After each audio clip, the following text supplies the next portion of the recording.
So with the metabolic aspect, what I've seen is that, let's say you take 5 repetitions, you should get a pretty heavy adaptation to your heart rate, so they'll go flying up.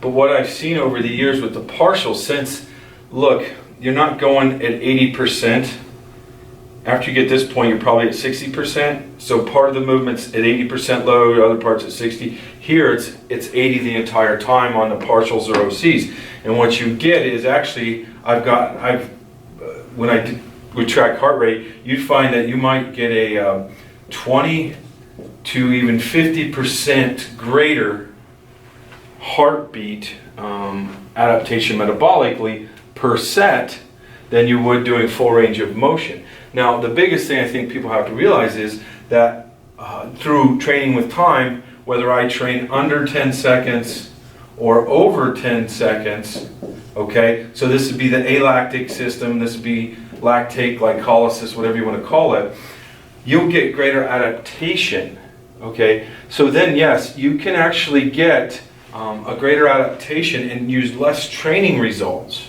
okay? Because in my opinion, a lot of times where programs fail is if they don't have a great enough intensity, there may not be enough alactic adaptation, which then if you go set after set and you do your 10-second sets at very high intensities, you get something that's called repeated sprint ability, which essentially the research is coming out and has been there for a while, that repeated sprint ability is the number one reason. If teams are optimally skilled, let's say in soccer, basketball, if everyone's there, it's a team that can hold their speed at the end of the game and have the least amount of drop off. So your ability to repeat effort, that will win the game. It gives you a better chance at least.